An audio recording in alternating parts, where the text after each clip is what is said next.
আসসালামু আলাইকুম। আজ আমি আপনাদের সাথে শেয়ার করব চকলেট বলের রেসিপি।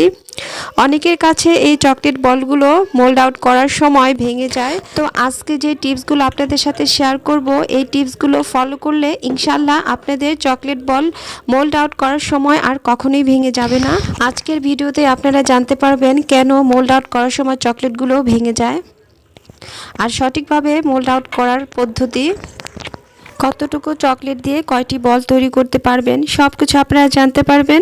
আশা করছি আজকের এই না জানা টিপসগুলো আপনাদের অনেক উপকারে আসবে। চলুন তাহলে চকলেট দিয়ে বল তৈরি করা শুরু করি। চকলেট বল তৈরির জন্য এখানে আমি ব্লু বেলে এর মালয়েশিয়ান ডার্ক চকলেট নিয়েছি।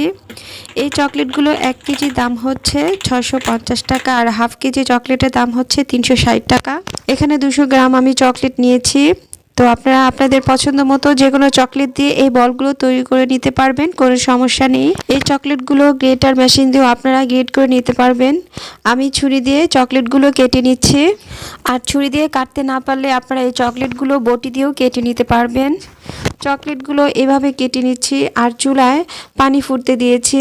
এবার এই চকলেটগুলো একটা স্টিলের বাটির মধ্যে ঢেলে নিচ্ছি।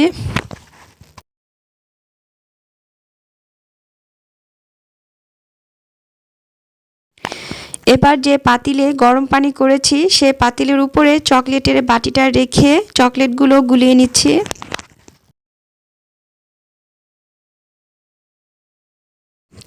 আর আমি এই চকলেটগুলো খুব ভালোভাবে মিল করে নিচ্ছি, চকলেটের মধ্যে কোনো দানা নেই। এরপর একটি গ্লাসে পাইপিং ব্যাগ রেখে চকলেটগুলো ঢেলে নিচ্ছি। আর পুরনো পাইপিং ব্যাগ নিলে চলবেন না, অবশ্যই নতুন একটি পাইপিং ব্যাগে এই চকলেটগুলো ভরে নিতে হবে। আর কেন নতুন পাইপিং ব্যাগ নিতে বলছি, এটা চকলেট দিয়ে যখন কাজ করব তখন আপনারা জানতে পারবেন। এরপর চকলেটটা রেখে চকলেট বল তৈরির জন্য চকলেট বলের মোল নিয়ে নিচ্ছি। আর এই মোলগুলোর দাম হচ্ছে 380 টাকা। এটার ভেতরে 5টি সাইজের চকলেট বলের মোল রয়েছে। এবার আপনাদের দেখিয়ে দিচ্ছি কতটুকু পরিমাণে চকলেট নিতে হবে। মোল্ডের প্রথম পার্টটায় অর্ধেকেরও কম কিছু চকলেট নিয়েছি। আর এইভাবে ঢাকনাটা ঘুরিয়ে ঘুরিয়ে চকলেট দিয়ে পুরাটা ঢাকনা কভার করে নিতে হবে। চকলেট দিয়ে কভার করা হয়ে গেলে এরপরে আরও কিছু চকলেট একই পরিমাণে দিয়ে দিতে হবে। এইভাবে দিয়ে দিলে আপনারা অল্প চকলেটের মধ্যে পারফেক্টভাবে চকলেট বলগুলো তৈরি করে নিতে পারবেন। এবার হালকাভাবে লাগিয়ে নেবেন, আর লাগানোর সময় উপরে 2টি ডাট দেখতে পাচ্ছেন, এই 2টো ডাট একসাথে লাগিয়ে দিবেন না, তাহলে খুলতে অনেক সমস্যা হবে। একটু ফাঁক রেখে লাগিয়ে নেবেন হালকাভাবে। ঢাকনাটা লাগানোর পর হালকাভাবে ঝাঁকিয়ে ঝাঁকিয়ে চকলেটটা সেট করে নিতে হবে। আর কোথাও কোনো ফাঁক আছে কিনা চেক করে নিতে হবে। কোথাও কোনো ফাঁক নেই, আমি ভালোভাবে চেক করে রেখে দিচ্ছি। এই প্রসেসে সবগুলো চকলেট মোল্ডে প্রথম ঢাকনায় অল্প কিছু চকলেট দিয়ে কভার করে নিয়ে পরের ঢাকনাও চকলেট কভার করে নিয়েছি। আর চকলেট সেট করে নেওয়ার পর আবার কিছুক্ষণ ঝাঁকিয়ে নিয়েছি। এইভাবে করে চকলেটগুলো দিলে কোথাও আর মোটা আর পাতলা হবে না, সমানভাবে সব জায়গায় চকলেটটা সেট হয়ে যাবে ইনশাল্লাহ। এভাবে করে নিলে চকলেট বলগুলো আর ভেঙে যাবে না। মোট কথা অর্ধেক যে পাটটা আছে সামান্য একটু কম দিয়ে কভার করতে হবে, তাহলে দোনো পাশটাই সমান থাকবে। আর পাতলা করে দিলে অবশ্যই আপনাদের এই চকলেট বলগুলো ভেঙে যাবে। এবার চেক করে নিতে হবে কোথাও কোনো ফাঁকা আছে কিনা। এবার এই বলগুলো 10 মিনিটের জন্য ডিপ ফ্রিজে রেখে দিচ্ছি। 15 মিনিট পর এগুলো আমি নিয়ে আসলাম, আর নিয়ে এসে দেখাচ্ছি আপনাদের এগুলো সেট হয়েছে কিনা। তো এগুলো কিন্তু ভালোভাবে সেট হয় নাই। তো আপনারা দেখতে পাচ্ছেন সবগুলো একরকম, আর একটা হচ্ছে অন্যরকম। এটার কারণ হচ্ছে এগুলোকে আমার আরো কিছুক্ষণ ডিপ ফ্রিজে রেখে দিতে হবে। আপনারা যদি এমন দেখেন তাহলে আর ফ্রিজ থেকে নামাবেন না, সবগুলো একরকম হলে তখনই এগুলো ফ্রিজ থেকে নামিয়ে নেবেন। এখন আপনারা দেখতেই পাচ্ছেন মোল্ডের কালারগুলো চেঞ্জ হয়ে গিয়েছে, আর মোল্ড থেকে চকলেটগুলো সরে গিয়েছে। এর মানে হচ্ছে ঢাকনাগুলো এখন আমি খুলতে পারবো। এখন খুব সুন্দরভাবে আপনারা মোল্ডটা ঘুরিয়ে নিলেই দুই পাশ থেকে এটা খুলে আসবে। প্রতিটি বল আমি আপনাদেরকে মোল্ড আউট করে দেখাচ্ছি। এখন এইগুলোকে কোনো চাপাচাপি করতে হচ্ছে না, কোনো কষ্ট করতে হচ্ছে না, কেননা এখনো মোল্ড থেকে খুব সুন্দরভাবে এই বলগুলো সরে আছে। আর 4 নম্বর বলটা খুব ভালোভাবে খোলার পরও যদি হাতের টাচ লেগে এমনটা হয়, যেটা আমার বেলা হয়েছিল।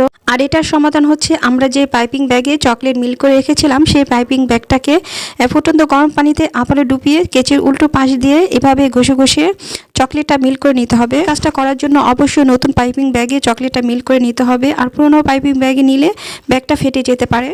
এরপরে যে মোল্ডে চকলেটটা ভেঙে গিয়েছিল সেই মোল্ডে একইভাবে চকলেট দিয়ে ডিপ ফ্রিজে 10 থেকে 15 মিনিট রেখে দিলেই বলটা আবার তৈরি করে নিতে হবে। যখন চকলেটটা মোল্ড থেকে সরে যাবে তখনই মোল্ডটা খুলে নিতে হবে। প্রতিটা চকলেটের বল আমি মোল্ড আউট করে নিয়েছি, আর এই বলগুলো বানাতেও আমার অনেক বেশি ভালো লাগে। এই চকলেটের বলগুলো দিয়ে আমি আপনাদের খুব তাড়াতাড়ি কেক ডেকোরেশন করে দেখাবো ইনশাল্লাহ। তবে তার আগে দেখাবো কিভাবে এই চকলেট বলগুলোকে আরো সুন্দর, আকর্ষণীয় এবং স্বর্ণের বলের মতো করে দেখাবেন। আজ একটা কথা এখনো বলা হয়নি, আপনারা যারা নতুন এসেছেন আমার চ্যানেলে প্লিজ আমার চ্যানেলটি সাবস্ক্রাইব করে ফেলুন, পাশে থাকা বেল বাটনটাও একটি ক্লিক করে ফেলুন। ভিডিওটি ভালো লাগলে অবশ্যই একটি লাইক দিয়ে দিবেন। একটা বাটির মধ্যে বা যে কোনো পাত্রের মধ্যে এই বলগুলো রেখে এর মধ্যে ডাস্ট কালার মিশিয়ে নেবেন, এতে করে আর এক্সট্রা ডাস্ট কালার নষ্ট হবে না। আর একই পাত্রের মধ্যে অন্য বলগুলো সুন্দরভাবে ডাস্ট কালার মিশিয়ে নিতে পারবেন। আর এই বলগুলোর মধ্যে গোল্ডেন ডাস্ট কালারটা মিশিয়ে নিলে বলগুলোকে স্বর্ণের মতো দেখাবে। আর এই গোল্ডেন বলগুলো দেখতে আমার কাছে ভীষণ ভালো লাগে। এটা অ্যানিমাল ডাস্ট কালার, এই ডাস্ট কালারটা খাওয়া যায়, এতে কোনো অসুবিধা নেই। এই চকলেট বলগুলো দিয়ে এমনিতেও কেক ডেকোরেশন করতে পারবেন, তবে যখনই এই চকলেট বলগুলোর সাথে ডাস্ট কালার মিশাবেন তখনই এই লুকটা চেঞ্জ হয়ে অসাধারণ দেখাবে। আশা করছি আমার আজকের ভিডিও আপনাদের কাছে ভালো লেগেছে। আজ এই পর্যন্ত, ইনশাল্লাহ দেখা হবে নেক্সট কোনো ভিডিওতে। আল্লাহ আমাদের সবাইকে সুস্থ এবং ভালো রাখুক এই প্রত্যাশায় বিদায় নিচ্ছি। আল্লাহ হাফিজ।